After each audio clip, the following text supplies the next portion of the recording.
Hello, guys. So yesterday we talked about the First Amendment and how they actually got the amendments into the Constitution. So today we're going to talk about the Second Amendment. The Second Amendment and the Third Amendment. Mostly the second, but we'll talk about the third just a little bit. Okay. So the Second Amendment, it's about people's right to bear arms. So you can have it in the house, all right, to protect yourself. So the definition on this is a well-regulated militia being necessary to the security of a free state. The right of the people to keep and bear arms shall not be infringed. So that's the definition. But again, it basically means that people have the right to bear arms to defend themselves against other people and against the government. Okay. So the Second Amendment is part of the Bill of Rights, as I pointed out.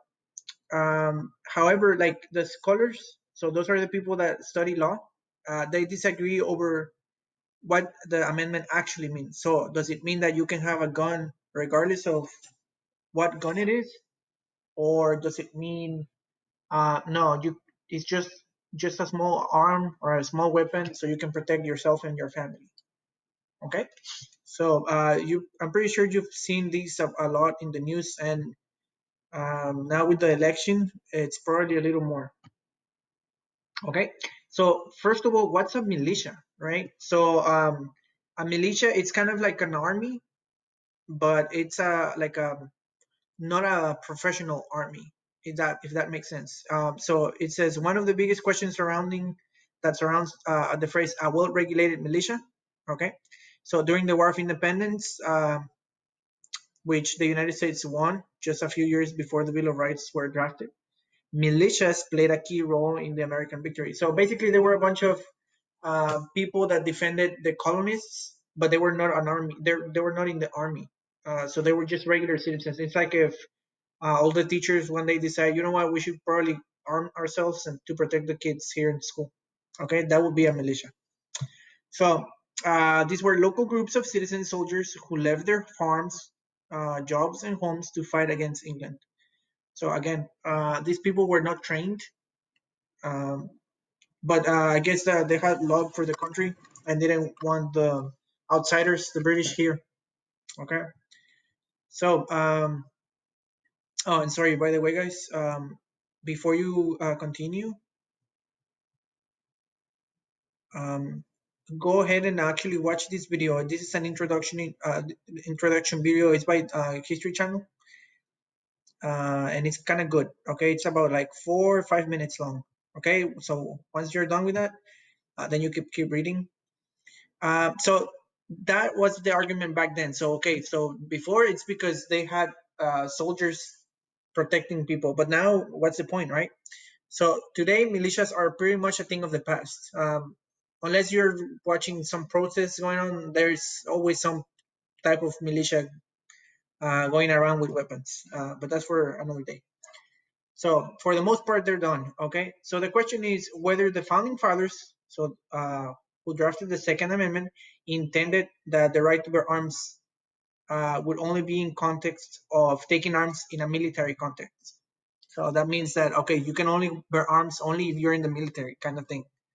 Okay. So if you see like the little pictures, uh, it's kind of like a political cartoon. So they're interpreting whatever they want. So it says Second Amendment defined by the founding fathers, and then the NRA. That's like the Rifle Association.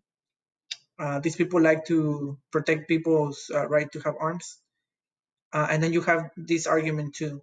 Okay, so this is the argument on the people on the left, which say, you know what, it's the NRA is just having too much power, and then on the right over here, it's like the regular citizen, and then it has like I guess a robber, and then afterwards the robber is too really happy because then he can have the arms anyway.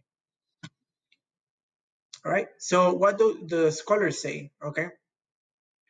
So some scholars believe that the right to bear arms is an essential civil right, and that if people were unarmed, they would be at the mercy of the federal government. Okay. So just for example, in Mexico, you cannot have weapons at all. So my theory is when they were in the Mexican Revolution, people actually rose in arms and took out the government. And so over there, they said, you know what? No, if we do that again, then the people are going to revolt. Okay. And here, so this is why I wanted to make that example. So here it's the opposite. So here people actually have arms. So the argument is, well, if the people have arms, the government cannot like just step on people. They kind of have to like think about it for a little bit. Okay. So others believe that since militias are no longer part of the society, so we don't have that like just an army of random people. The Second Amendment isn't really relevant any longer in that context. So it should be revised to account for reality. Okay, so basically this just means that okay, they don't like that people have guns, and either they want to take it away so you can't have guns, or they just want to limit it to where it's just certain types of weapons. So for example, they really the argument recently has been about like the big weapons like the AK-47s and the M16s, like the ones that you play in Call of Duty. Those are the ones that say, you know what, you don't need this. This is for military only.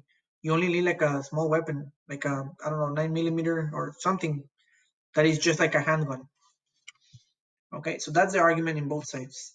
Okay, so after watching the actual video, you should be a little more educated on that. And so what I want you guys to do is tell me what you believe. So do you believe that we should take the guns away or restrict it to where only some people can have it, or just some weapons are the ones that are allowed? Or you say, no, you know what, it's the right of the people to have whatever weapon they want.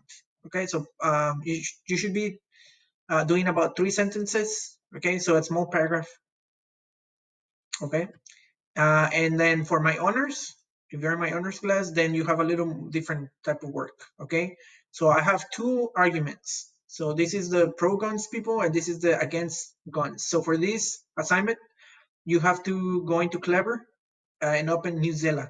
Okay, once you're in there, you can actually see it. So they're not that bad. It's about 700 words, which is like 2 pages. It's not that long. Come on. So that's the Second Amendment. Now we're going into the third one.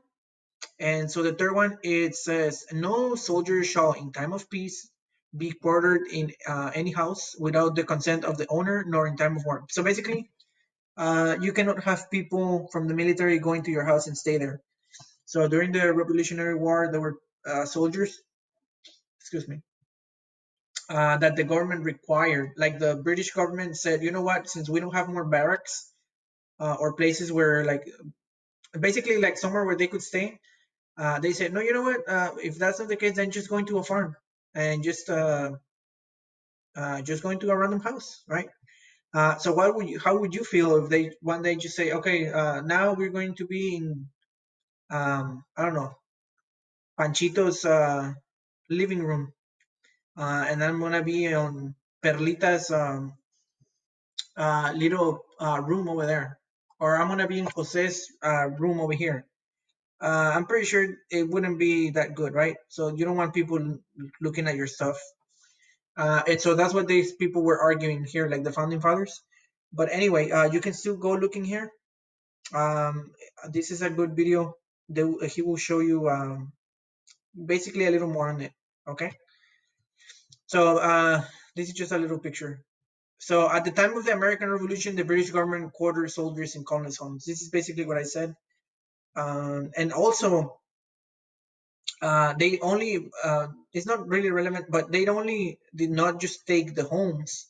Sometimes they would take also the animals, and like, I don't know what else they had, like carts, like wagons, and they would take them. I guess they would pay for them sometimes because they were part of the government. But the British Army, they had like what's called Helicians, which is like German mercenaries, like people that like are in the army, but just because they have a salary. So they had a bunch of people that were not really from like the country; they were somewhere else. So that's that also. Okay, so your exit ticket for this lesson is complete these 3 little questions here. So the first one is which right is protected by the Second Amendment? So what is that we talked about? The next one would be which is the correct text for the Second Amendment? So if you look in your notes, it should be there. And the last one, true or false? All right. So let me take this away so I can see it. All right. So it says the Third Amendment prevents the government of using your house for soldiers during war or peace. Okay. So true or false? What is it? Okay. So and then for my honors, just a little different. You have to write a little more. So do you think Americans should be allowed to own guns, or should the Second Amendment be eliminated? So that would be kind of drastic. Or just tell me, where are you in this issue? Okay. And then the next one will be explain the Third Amendment in your own words. Okay, so make sure you work on it. If you haven't finished your assignment from yesterday, you can go ahead and finish that. And tomorrow I'm gonna put another video for you guys. Okay, well,